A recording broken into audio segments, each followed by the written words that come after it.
ناظرین، پروگرام میں ایک بار پھر خوش آمدید۔ ہم بات کر رہے تھے کہ کل عالمی یوم ختم نبوت منایا گیا۔ اس حوالے سے سب سے بڑی ریلی کل پشاور میں نکلی جمعیت علماء اسلام کی قیادت میں۔ اس کے مناظر بھی اب اپنی ٹیلی ویژن سکرین پہ دیکھ رہے ہوں گے۔ پاکستان کے آئین کی اور یہ پہلی دفعہ طے کیا گیا کہ پاکستان کے اندر مسلمان کون ہے اور کون نہیں۔ اس کی ایک بنیادی وجہ ہے۔ اس کی بنیادی وجہ یہ ہے کہ ایک برطانوی شہری جو ہے وہ طے کرے گا کہ برطانیہ میں رہنے والا برطانوی کون ہے اور کون نہیں ہے۔ صحیح ہے۔ امریکنز طے کرے گا کہ امریکنز کون نہیں ہے، نیچرلائز سٹیزن ہے، ٹھیک، اس کے بعد بورن سٹیزن ہے، کیا کیا رائٹس ہیں اس کے۔ پاکستان چونکہ اسلام کے نام پہ بنی ہے یہ ریاست، پاکستان کے لیے سب سے پہلی بات یہ طے کرنا پڑے گا کہ مسلمان کون نہیں ہے۔ اکثر کہا جاتا ہے کہ مسلمان کی تعریف کیا ہے، یہ کیا ہے؟ بنیادی طور پہ ایکسکلوژن کلاز ہوتی ہے لاء کے اندر کہ یہ مسلمان نہیں ہے، باقی سب مسلمان ہیں۔ مطلب یہ گندا پانی ہے، باقی سارے پانی پاک ہیں۔ تو یہ ایکسکلوژن کلاز ہے، تعریف مسلمان کی جیسی بھی ہو، جو یہ کام کرے گا وہ مسلمان نہیں رہتا۔ اس کے بجائے یہ اسلام پاکستان کے کانسٹیٹیوشن نے ڈیسائیڈ کیا قادیانیوں کے بارے میں، ٹھیک ہے۔ اور اس قادیانیوں کے بارے میں جب انہوں نے ڈیسائیڈ کیا تو ان کو کہا کہ آپ اس حساب سے یہ زندگی گزار سکتے ہیں، کیونکہ بنیادی طور پر یہاں مسئلہ تھا کانٹرفیٹ کا، کہ آپ ایک جعلی قسم کا اسلام نہیں پیش کر سکتے پاکستان کے اندر۔ یہ کوئی مسئلہ اور نہیں تھا۔ آپ یہ گھڑی ہے میرے ہاتھ پہ بندھی ہوئی، اس گھڑی کے مقابلے میں کوئی اس طرح کی گھڑی بنا کے اس کے اوپر نمبر لکھائے گا میں نہیں چلنے دوں گا۔ صحیح ہے۔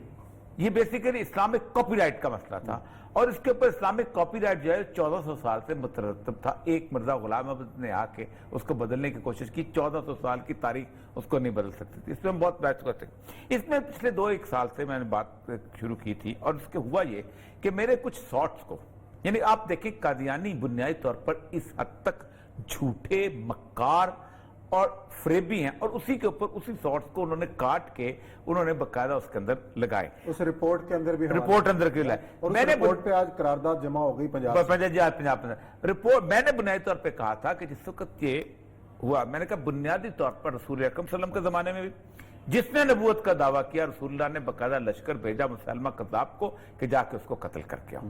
اسود انسی کو بھیجا، جاؤ اس کے قتل کر کے آؤ۔ سیدنا ابو بکر صدیق نے جنگ یمامہ میں کتنے حفاظ شہید کروائے، لیکن آپ نے لشکر بھیجا کہ جو مسلمان ہوتے ہوئے نبوت کا دعویٰ کرے گا اس کو قتل کر دیا جائے گا، واجب القتل ہے، کیونکہ یہ توہین رسالت ہے بہت بڑی۔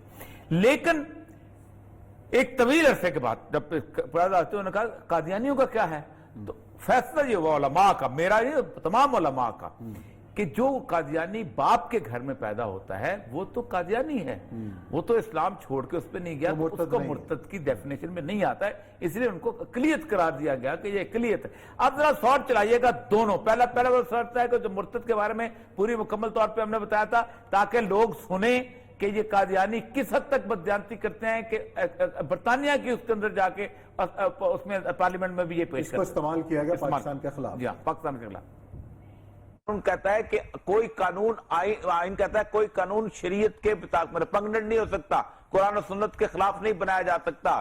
قرآن و سنت تمہیں مرتد کہتی ہے، قرآن و سنت تمہیں ہم مرتد بھی نہیں کہتے، ہم تو کہتے ہیں اقلیت ڈکلیئر کرو، کیونکہ گھر مرتد وہ ہوتا ہے جو مسلمان ہو کے، جو گھر کے اندر ہی قادیانی پیدا ہو وہ تو مرتد نہیں ہوتا، اس لیے تم رہو، لیکن تم آئیڈینٹیفائی تو کرو اپنے آپ کو۔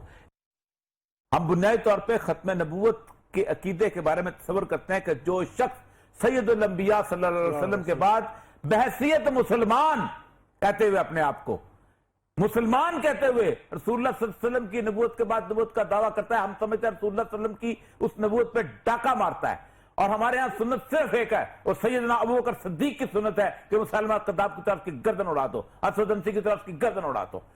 خود رسول اللہ صلی اللہ علیہ وسلم نے خود ایسے لوگوں کے مقابلے میں لوگوں کو بھیجا ہے کہ جاؤ جا کے اس کو قتل کر کے آؤ، کیونکہ کوئی اور راستہ نہیں ہے۔ جی اور یہ صاحب، جی اچھا، اس کے بعد ایک دوبارہ بھی میرے خیال دوسرا کلپ بھی ہے، 2 کلپ سنا دیے۔ اچھا اب آپ دیکھیں، میں سید الانبیاء صلی اللہ علیہ وآلہ وسلم اور ابو بکر صدیق نے جو نبوت کا دعویٰ کرتا ہے، اب مرزا ہمارے ہاتھ سے نکل گیا، ہم کیا کر سکتے ہیں؟ اس زمانے کے لوگ جانتے ہیں، ان کو وہ جانے گا قیامت کے دن وہ پیش ہوں گے، لیکن جو مرزائی ان کے گھر میں پیدا ہوا ہے وہ تو مرزائی، تو اس کا تو کوئی قصور نہیں، وہ تو باپ اس کا قادیانی تھا، اس کے باپ اس کو ہم تبلیغ کر سکتے ہیں، اس کو ہم بتا سکتے ہیں تمہاری بات غلط ہے، اس کو وہ واجب القتل نہیں ہوتا۔ یہ تو اس طرح تو ہر مشرک کو جا کے ہم قتل کرتے پھریں گے. آپ صلی اللہ علیہ وسلم نے ایون جنگ کے اندر بھی فرمایا جب تم جنگ پہ جاؤ تو 3 چیزیں پیش کرو. پہلا ان کو کہو کہ تم دین قبول کر لو، کیونکہ صحابہ آپ غلبے پہ آئے ہو، آپ بہت بڑی لشکر ہے، آپ ان کو فتح کر لو گے. اگر وہ نہیں مانتے کہ نہیں ہم اپنے دین پہ قائم رہنا چاہتے ہیں تو فرمایا ان سے کہو کہ ہم تمہیں فتح کر چکے ہیں، اب تم جزیہ دو اور ہمارے ساتھ رہنا شروع کر دو. جزیہ از اے ٹیکس، وہ ہر بندہ دیتا ہے.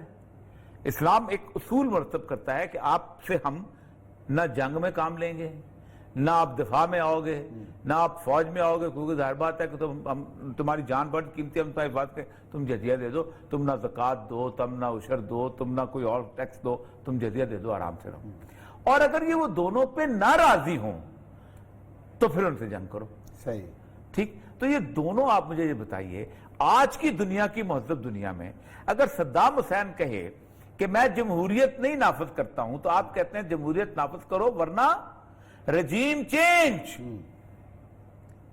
اچھا اگر تم جمہوریت نافذ نہیں کرتے ہو تو ہمارا یہ ایگریمنٹ کر لو، پٹرول اس پارٹی کو دو، یہ اس کو دو. تو آج 1400 سال گزرنے کے بعد بھی بدترین صورتحال یہ ہے کہ آپ اندر داخل ہوتے ہیں، وہاں کے لوگوں کو قتل کرتے ہیں، 10 لاکھ 15 لاکھ بندوں کو، اور اس کے بعد ایک آئین ڈرافٹ کرتے ہیں. آئین ڈرافٹ کرنے کے بعد اپنی مرضی کے الیکشن کراتے ہیں اور کہتے ہیں جاہلو اس طرح زندہ رہو ورنہ زندہ نہیں رہنے دیں گے. جبکہ اسلام کہتا ہے نہیں، اگر تم جزیہ دیتے ہو تو تم بے شک عیسائی ہو عیسائی رہو، تم بے شک کرسچن ہو کرسچن رہو، تم بے شک پارسی ہو پارسی رہو.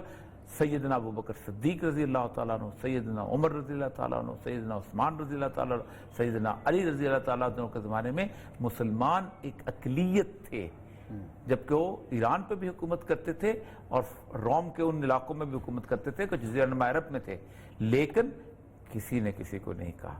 آپ اندازہ کریں کہ جس وقت وہ بیت المقدس کے قریب شہر چھوڑ کے واپس جانے لگے ہیں تو انہوں نے کہا کہ ہم آپ کی حفاظت نہیں کر سکتے، یہ آپ کا جزیہ واپس لے لے اور ہم جا رہے ہیں. تو تمام عیسائی آبادی کھڑی ہو گئی. اللہ کا واسطہ ہے، ہم تمہیں چاہتے ہیں تم رہو. انہوں نے کہا ہم نہیں کر سکتے کیونکہ رومن لشکر آ رہا ہے بہت سخت. تو انہوں نے کہا ہم تمہارے ساتھ چلیں گے لیکن تم رہو، کیونکہ تم نے ہمیں امن دیا ہے، تم نے ہمیں سکون دیا ہے، تم نے ہمیں عزت دی ہے، تم نے ہمیں خوشحالی دی. چلیں جی اسی نوٹ کے ساتھ پروگرام ختم کرتے ہیں. کل انشاءاللہ نئے موضوعات کے ساتھ آپ کی خدمت میں حاضر ہوں گے. اپنا خیال رکھیے گا. اللہ حافظ.